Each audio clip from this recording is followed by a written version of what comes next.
اعوذ باللہ من الشیطان الرجیم بسم اللہ الرحمن الرحیم ربی اشرح لی صدری ویسر لی امری واحلل عقدۃ من لسانی یفقہوا قولی۔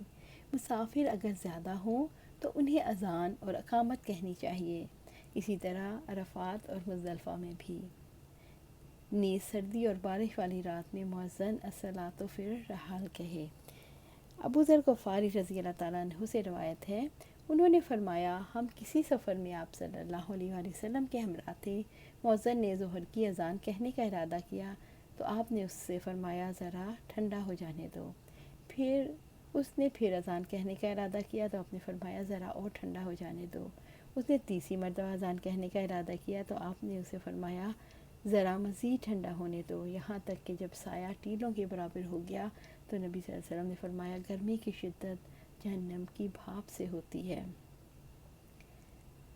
انہوں نے کہا، حضرت مالک بن حویرث رضی اللہ عنہ سے روایت ہے، انہوں نے کہا دو آدمی نبی صلی اللہ علیہ وسلم کی خدمت میں حاضر ہوئے جو سفر کا ارادہ رکھتے تھے۔ نبی صلی اللہ علیہ وسلم نے فرمایا جب تم سفر پر روانہ ہو جاؤ تو دوران سفر میں اذان دو اور تکبیر کہو، پھر تم میں سے جو عمر میں بڑا ہو وہ امامت کرائے۔ اس حدیث میں واضح طور پر حکم ہے کہ دوران سفر میں اذان دی جائے، تکبیر بھی کہی جائے اور پھر باجماعت نماز ادا کی جائے۔ اس میں امیر کے ہونے یا نہ ہونے کا کوئی ذکر نہیں، لیکن اس حدیث کے ظاہری سیاق سے معلوم ہوتا ہے دونوں اذان دیں اور دونوں تکبیر کہیں۔ بعض اسلاف نے یہ موقف اختیار کیا دوران سفر میں دونوں کو بیک وقت اذان دینی چاہیے، لیکن ان کا موقف مرجوح ہے۔ ان الفاظ کا صحیح مطلب یہ ہے تم میں سے کوئی اذان دے اور دوسرا تکبیر کہہ دے، جیسا کہ حدیث 631 سے معلوم ہوتا ہے۔ حضرت مالک بن حویرث رضی اللہ تعالیٰ عنہ سے روایت ہے، انہوں نے فرمایا ایک ہم عمر نوجوان ساتھی نبی صلی اللہ علیہ وآلہ وسلم کی خدمت میں حاضر ہوئے اور 20 دن تک آپ کے ہاں قیام کیا۔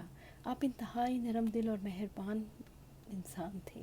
جب آپ نے خیال کیا کہ ہمیں اپنے گھر والوں کا شوق بے چین کر رہا ہے تو آپ نے ہم سے ان کے احوال پرسی فرمائی جنہیں ہم اپنے پیچھے چھوڑ آئے تھے۔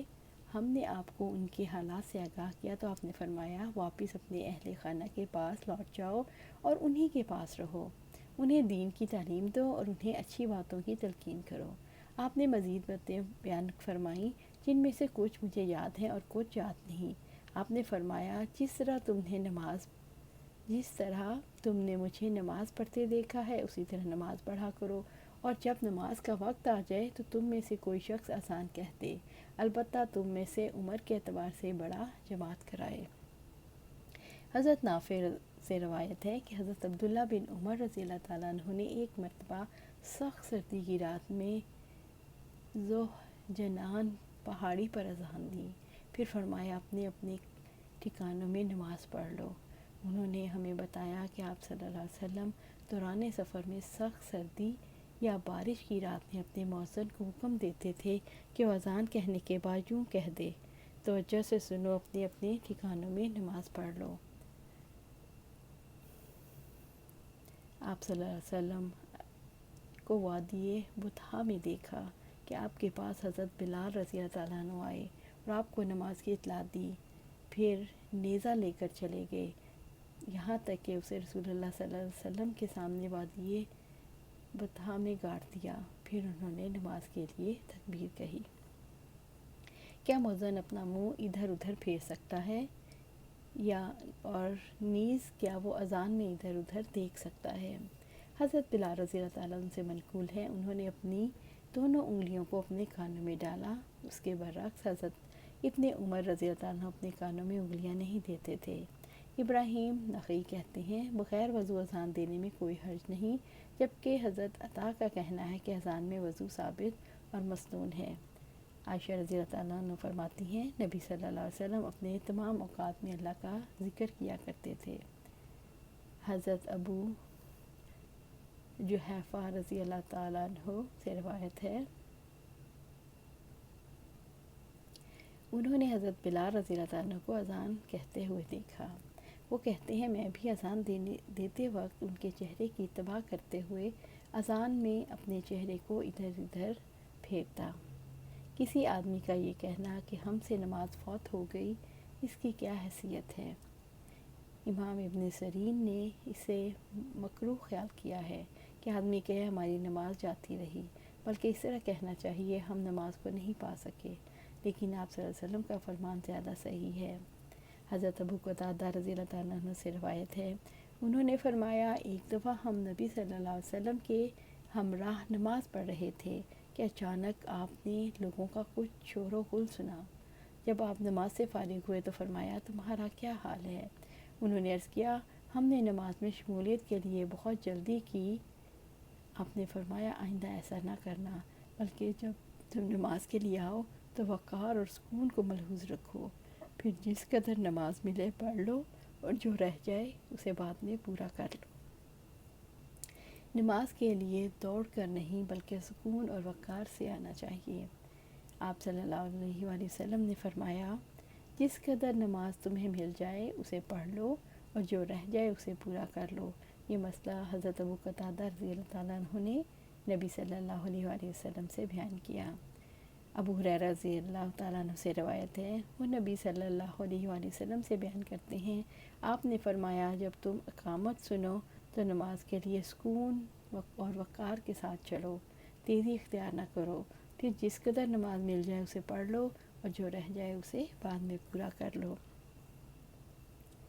جس آدمی کا نماز کا کچھ حصہ فوت ہو جائے، اس کی ترتیب کا مسئلہ بھی اس حدیث کے تحت آتا ہے، کیونکہ اس حدیث کو بیان کرنے والے اکثر راوی باقی ماندہ نماز پڑھنے کے لیے لفظ اتمام بیان کرتے ہیں، جس کا تقاضا ہے اس کی نماز کا آخری حصہ رہ گیا ہے، اسے پورا کرنا ہوگا، جبکہ کچھ راوی باقی ماندہ نماز پڑھنے کو لفظ قضا سے تعبیر کرتے ہیں، جس کا تقاضا ہے امام کے ساتھ ادا کردہ نماز آخری حصہ ہے، اس سے پہلے حصے کو پورا کرنا ہوگا۔ اس اختلاف کا نتیجہ اس صورت میں برآمد ہوگا کہ ایک آدمی امام کے ساتھ مغرب کی تیسری رکعت میں شامل ہوتا ہے، امام کے سلام پھیرنے کے بعد اس نے باقی ماندہ 2 رکعت ادا کرنی ہے۔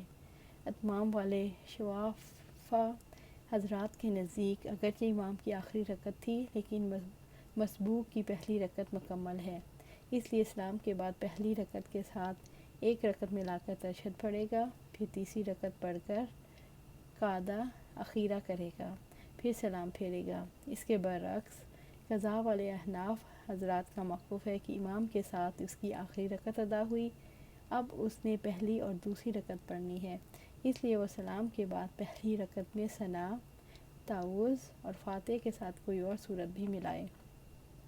اس طرح وہ دوسری رکعت پڑھ کر قاعدہ اخیرہ بیٹھے گا، قعدہ میں بیٹھے گا اور سلام پھیرے گا۔ ہمارے نزدیک پہلی صورت راجح ہے، جس کے حسب ذیل دلائل ہیں۔ حضرت علی رضی اللہ تعالیٰ عنہ سے مروی ہے کہ امام کے ساتھ جو نماز تم پالو وہ تمہاری پہلی نماز ہے۔ اتمام کا حکم اس بات کا ثبوت ہے کہ امام کے ساتھ مسبوق نے جتنی نماز پڑھی تھی وہ اس کی ابتدائی نماز تھی، اور جن روایات میں لفظ قضا ہے وہ بھی اتمام کے معنی میں ہے، جیسے کہ ارشاد باری تعالیٰ ہے، پھر جب نماز ادا ہو چکے تو زمین میں منتشر ہو جاؤ۔ اگر امام کے ساتھ پڑھی گئی نماز مسبوق کی آخری رکعت ہو تو اسے باقی ماندہ نماز کی آخری رکعت کے لیے تشہد پڑھنے کی ضرورت نہیں، کیونکہ وہ امام کے ساتھ اسے پڑھ چکا ہے، حالانکہ اس کا کوئی بھی قائل نہیں، بلکہ تمام حضرات اسے امام کے ساتھ تشہد پڑھ لینے کے باوجود بھی آخری رکعت میں تشہد پڑھنے کی تلقین کرتے ہیں۔